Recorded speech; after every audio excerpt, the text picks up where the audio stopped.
एक राजा थे। वो राजा नित्य भगवान शिव पर बिल्व पत्र चढ़ाते थे, शिव के बड़े अनन्य भक्त थे। परंतु जिस नगरी के वो राजा थे, उस नगरी में एक शिव का और भक्त रहता था। वो भी परम भक्त था। बहुत ध्यान से सावधानी से सुनिएगा। परम भक्त थे शिव के। उनका मन होता था कि मैं भी शिव के नित्य अर्चना करूं, नित्य उन पर बिल्व पत्र चढ़ाऊं। एक बार उन्होंने विचार किया कि बेल पत्र का सबसे सुंदर वन कहां है। तो किसी ने उनको बताया कि भैया बिल्व पत्र का सबसे सुंदर वन जो है वो राजा के बगीचे में है। वो राजा नित्य बेलपत्र चढ़ाते हैं, उनके बगीचे के बिल्वपत्र सबसे सुंदर हैं। बोले राजा के यहां से बिल्वपत्र कैसे लिया जाए? क्योंकि वैष्णवों की और शैवों की एक आदत होती है, वो कोई भी सुंदर वस्तु का दर्शन करते हैं तो उस सुंदर वस्तु को अपने प्रयोग में ना लेकर के वो अपने इष्ट को प्रदान करने का भाव ज्यादा रखते हैं। जैसे हमारे वृंदावन में कई ऐसे भक्त हुए, वो कुछ भी सुंदर वस्तु को देखते हैं तो वस्तु देख करके उनके मन में भाव आता है कि हमारे ठाकुर जी को पहुंचनी चाहिए। ऐसे कई शैव भक्त हुए, उनके मन में यह भाव होता है कि कुछ भी वस्तु हो वो अच्छी से अच्छी हमारे ठाकुर जी को मिले। आजकल के भक्त कैसे होते हैं, हम अच्छा रहें, हम अच्छा खाएं, हम अच्छा पहने, और ठाकुर जी कैसे भी रहो।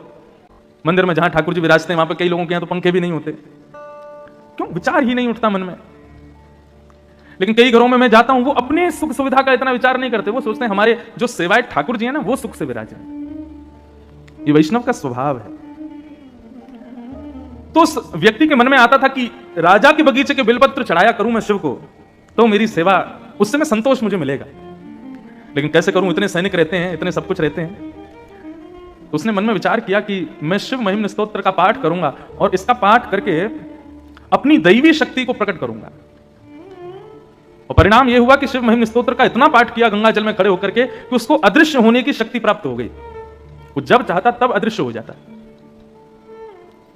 और उसने उस अदृश्य होने की शक्ति का प्रयोग कहां किया? राजा के बगीचे में जाते और बगीचे में जाके बेलपत्र तोड़ते। जैसे ही सैनिक उसको देखते, सैनिक उसको पकड़ने के लिए आते, तो तुरंत अदृश्य हो जाता और बेलपत्र लेकर के चला जाता, जाकर के भगवान शिव पर चढ़ा देता। राजा को बड़ी चिंता हुई कि मैं इतने बेलपत्र अपने बगीचे में उगाता हूं शिव की आराधना के लिए, और ये व्यक्ति अपनी दैवी शक्ति से अदृश्य होकर के सारे पत्रों को ले जाता है, मुझसे पहले चढ़ा देता है। मेरा बगीचा, मेरी मेहनत और बेलपत्र चढ़ाता कोई और है। राजा ने यह चिंता जाकर के अपने गुरुदेव को बताई। तो उनके गुरुदेव ने आज्ञा की कि भैया देखो, ये जितनी भी दैवी शक्तियां होती हैं, इनका नाश कब होता है? कुसंग से नाश होता है, दूषित भोजन करने से नाश होता है, दूषित क्रियाएं करने से नाश होता है, और सबसे सहज नाश होता है ठाकुर जी के निर्माल्य पर यदि पैर पड़ जाए तो भी हमारी दैवी शक्तियां नष्ट हो जाती हैं। निर्माल्य मतलब ठाकुर जी के गले में चढ़ा हुआ पुष्प है, पत्र है, प्रसाद है, यदि उस पर आपका पैर लग गया तो पैर लगते ही आपकी दैवी शक्ति नष्ट हो जाएगी। हाँ, केवल इतना है कि जहां मंदिर परिसर है, मंदिर परिसर में अगर चढ़ जाए, पैर कहीं लग जाए ठाकुर जी के निर्माल्य पर, तो दोष नहीं है। मंदिर से बाहर यदि ठाकुर जी के निर्माल्य पर आपने पैर रख दिया तो घातक है। आप नेत्र बंद करते हो, ठाकुर जी प्रकट हो जाते हैं, उनका दर्शन होता है, यह भी एक दैवी शक्ति है। लेकिन आपकी भक्ति में, आपकी सेवा में यदि लेश होने लग जाए तो समझ लेना आपने कहीं ना कहीं अपराध तो किया है, किसी निर्माल्य पर चरण तो रखा है। राजा ने जब ये बात सुनी कि निर्माल्य पर पैर रखने से दैवी शक्ति नष्ट होती है, तो शंकर जी के ऊपर चढ़े हुए बिल्व पत्रों को लेकर के राजा गए और जाकर के अपने पूरे बगीचे में फैला दिया। अर्धरात्रि का समय होगा, जब वो भक्त आएगा, वो चोर आएगा, उसको पता नहीं होगा, वो निर्माल्य पर पैर रख देगा तो उसकी शक्ति नष्ट हो जाएगी। अर्धरात्रि का समय, नित्य की सेवा के लिए, बिल्व पत्र तोड़ने के लिए जैसे ही बगीचे में उसने प्रवेश किया, उसको पता नहीं था, शिव पर चढ़े हुए निर्माल्य पर जैसे ही चरण रखा, उसकी अदृश्य होने की शक्ति नष्ट हो गई। उसको पता नहीं था अभी तक, वो तो दिखाते हुए जाता था, जब सैनिक पकड़ने आते थे तब अदृश्य होता था। आज बिल्वपत्र तोड़ने लगा, सैनिक जैसे ही तलवार लेकर के उसको पकड़ने के लिए जाने लगे, उसने जैसे ही अदृश्य होना चाहा, लेकिन आज वो अदृश्य नहीं हो पाया और सैनिकों ने उसको पकड़ दिया। बोले आज आ गया पकड़ में। अब तो वो घबराने लगा, चिंता करने लगा, क्या करूं, कहां जाऊं, कैसे बचूं। सैनिकों ने राजा को बता दिया, बोले कि आज हमने उसको बंदी बना लिया है, पकड़ लिया है। राजा उसको मारने के लिए जैसे ही समीप आने लगे, उस भक्त ने नेत्र बंद करके महादेव का स्मरण किया और स्मरण करते हुए कहने लगा, हे महादेव, मानता हूं कि मैंने चोरी की है, लेकिन किसकी की? पत्र की है। किस लिए की? आपकी आराधना के लिए की है।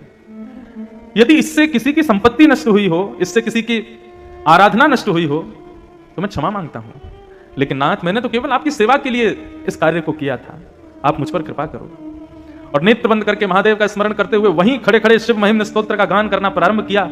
गान करते करते करते करते करते जैसे ही महिम्न स्तोत्र विराम हुआ, राजा ने जाकर के अपनी तलवार से उस पर प्रहार करना चाहा। स्तुति का विराम होते ही उसकी जो अदृश्य होने की शक्ति थी वो पुनः प्रकट हो गई और वो वहां से अदृश्य होकर के महादेव के पास चला गया। कहने का अभिप्राय क्या है, ये इतनी बड़ी कथा मैंने क्यों सुनाई? शिव महिम्न स्तोत्र में इतनी शक्ति है, यदि आप नित्य श्रावण मास में गंगा में कंठ भर जले में खड़े होकर के नित्य 108 शिव महिम्न स्तोत्र का गान करो, पाठ करो, मन चाही सिद्धि प्राप्त कर सकते हो।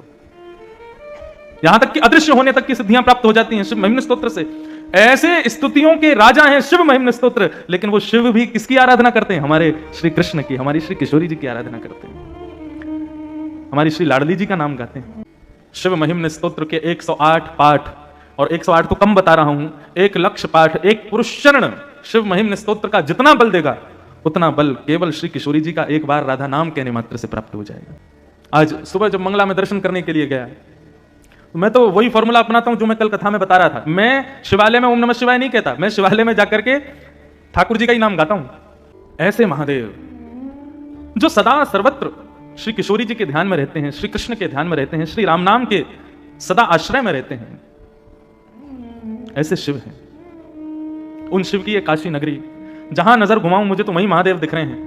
गलियों में होता हुआ जब आता हूं तो जहां नजर घुमा लूं तो कहीं दीवार में महादेव बैठे हैं, किसी के घर में हैं, कहीं कोई नुक्कड़ पर हैं, कहीं गली में हैं, और कहीं गली आदि में नहीं है तो चित्रकारों ने दीवारों पे बनाए हुए हैं। जित देखो, जैसे वृंदावन में जहां देखो वहीं राधा राधा दिखाई देता है लिखा हुआ, जिसको सुनना चाहो उसके मुख से राधे राधे सुनाई देता है। ऐसे आपके काशी में जहां देखो, जित देखूं उदित शिवमयी है ये काशी। शिव का अर्थ क्या होता है पता है? कल्याण। शिव का अर्थ होता है कल्याणकारी। ये कल्याणकारी भूमि है, इसीलिए तो लोग आते हैं अपने अंतिम संस्कार के लिए यहां पर।